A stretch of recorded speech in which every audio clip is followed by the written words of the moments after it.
আন্দা হাফিজ।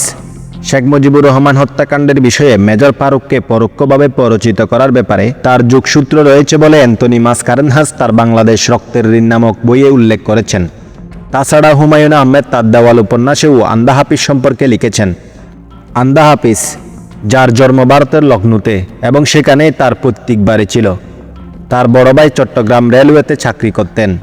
সেই সুবাদে 1955 সালের দিকে তিনি চট্টগ্রামের হালি শহরে বসবাস শুরু করেন। হালি শহরে এসে ধীরে ধীরে পীর হিসাবে তার পরিচিতি বাড়তে থাকে। স্থানীয় মানুষের মধ্যে তার অসংখ্য অনুসারী বা মুরিদ তৈরি হয়। বিশেষ করে ভবিষ্যৎ সম্পর্কে ভবিষ্যৎবাণী করার ক্ষমতা রয়েছে এমন একটি ধারণা তার অনুসারীদের মধ্যে প্রচলিত ছিল। আর এই খ্যাতিই পরবর্তীতে তাকে বাংলাদেশের ইতিহাসের সবচেয়ে বিতর্কিত রাজনৈতিক হত্যাকাণ্ডের একটি অধ্যায়ের সঙ্গে যুক্ত করে দেয়। 1975 সালের 15 আগস্ট বাংলাদেশের ইতিহাসের সবচেয়ে ভয়াবহ ও আলোচিত একটি রাত।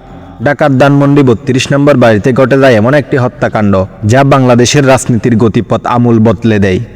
কিন্তু এই হত্যাকাণ্ডের পেছনে কি শুধু সামরিক কর্মকর্তাদের পরিকল্পনাই ছিল, নাকি পরিকল্পনার আড়ালে ছিল আরও কিছু রহস্যময় ঘটনা?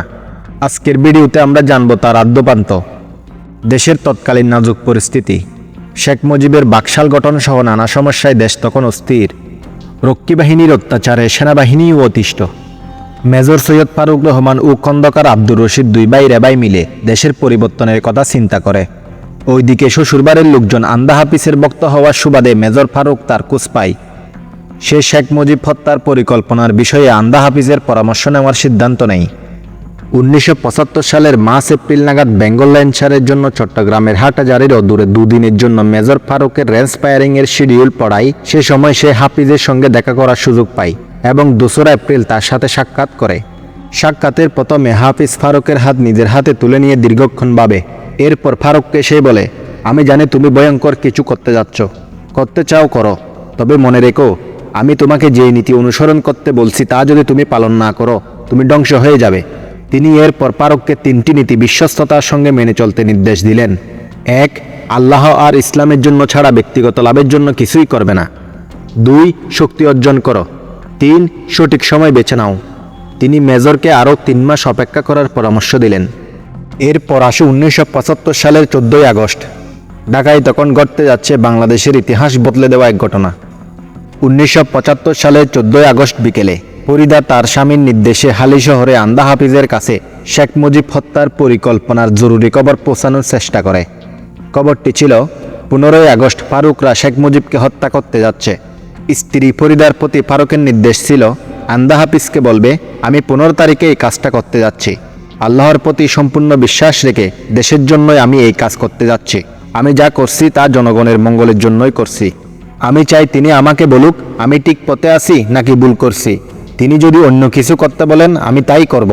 ফারুক ফরিদাকে দুপুরের মধ্যে আন্দা হাফিজের মন্তব্য টেলিফোনে জানিয়ে দিতে বলে। ফরিদা গিয়ে দেখলেন আন্দা হাফিজ লুঙ্গি ও সুতির গেঞ্জি গায়ে পায়ের উপর পা তুলে একটু নিচু চৌকিতে বসে আছে। ফরিদা তার সামনে গিয়ে বসলে হাফিজ ফরিদার হাত নিজের হাতের মধ্যে নিয়ে নীরবে ফারুকের পাঠানো সংবাদ শুনে নেওয়ার অভিব্যক্তি প্রকাশ করে। এরপর একটি দীর্ঘ নিঃশ্বাস ফেলে আবেগজড়িত কণ্ঠে উর্দু ভাষায় বলে, তার সময় ফুরিয়ে এসেছে, তোমাদের যা করার করে ফেলো, তবে অত্যন্ত গোপনে কাজটা করতে হবে। আবারও এক লম্বা নীরবতার পর সে ফরিদাকে বলে, ফারুককে বলো কাজটা করার আগে সে যেন আল্লাহর রহমতের জন্য দোয়া করে নেয়, তার সাথীরাও যেন একইভাবে দোয়া করে নেয়। 2টি সূরা দিলাম, সে যেন অনবরততা পাঠ করতে থাকে, তাহলে তার মন পবিত্র থাকবে। পবিত্র চিন্তা ছাড়া সে আর অন্য চিন্তা করতে পারবে না। ফরিদা বিদায় নেওয়ার পূর্ব মুহূর্তে তার স্বামী ও সাথীদের জন্য দোয়া করতে আন্দা হাফিজকে অনুরোধ জানালে আন্দা হাফিজ তাকে সান্ত্বনা দিয়ে বলে, চিন্তা করো না, আমি তাদের আল্লাহর হাতে সঁপে দিয়েছি, এটা তার ইচ্ছা, তিনি তাদের রক্ষা করবেন। ফরিদা আন্দা হাফিজকে বার্তাটি পৌঁছে দিয়ে পাল্টা কিছু নির্দেশনামা জানাতে ফারুককে ফোন করতে গিয়ে তৎক্ষণাৎ ঢাকার টেলিফোন লাইন অচল পায়। পরবর্তীতে লাইন সচল হলে ফারুককে টেলিফোন করা হলেও ফারুক টেলিফোন ধরেনি, সে তখন ঘুমাচ্ছিল। পরে ফরিদা শ্বশুরের সহায়তায় তাকে সেই নির্দেশনামা পাঠিয়ে দেয়। প্রিয় দর্শক, পরবর্তী ঘটনা আপনারা বেশ আর কম সবাই জানেন। মেজর সৈয়দ ফারুক রহমান ও খন্দকার আব্দুর রশিদ, শরীফুল হক ডালিম বীর উত্তম, AKM মহিউদ্দিন আহমেদ, বজলুল হুদা, SHMB নূর চৌধুরী বীর বিক্রম এবং রাশেদ চৌধুরী বীর প্রতীক সহ বাংলাদেশ সেনাবাহিনীর কিছু জুনিয়র অফিসার এক সফল সেনা অভ্যুত্থান ঘটায়। এরপর ক্ষমতা গ্রহণ করে খন্দকার মোস্তাক আহমেদ। ইতিহাসের কিছু ঘটনা শুধু তারিখ আর নাম দিয়ে বোঝা যায় না, তার চারপাশে থাকে অসংখ্য প্রশ্ন, সাক্ষ্য, স্মৃতি এবং বিতর্ক। আন্দা হাফিজের ঘটনাও তেমনই একটি রহস্যময় অধ্যায়। একজন পীরের কাছে একজন সামরিক কর্মকর্তার গোপন সাক্ষাৎ, হত্যাকাণ্ডের আগের দিন পাঠানো একটি বার্তা, আর তারপর দিনে বাংলাদেশের ইতিহাসের সবচেয়ে ভয়াবহ রাজনৈতিক হত্যাকাণ্ড। এই ঘটনাগুলোর মধ্যে প্রকৃত সম্পর্ক কতটা ছিল সেটি আজও ইতিহাসের অন্যতম বিতর্কিত প্রশ্ন। শেখ মুজিবুর রহমান হত্যাকাণ্ড নিয়ে আপনার গুরুত্বপূর্ণ মন্তব্য আমাদের কমেন্টে জানাতে ভুলবেন না। আর ইতিহাস ভিত্তিক এমন আরও তথ্যবহুল ভিডিও পেতে চ্যানেলটি সাবস্ক্রাইব করতে ভুলবেন না। ধন্যবাদ, ভালো থাকবেন।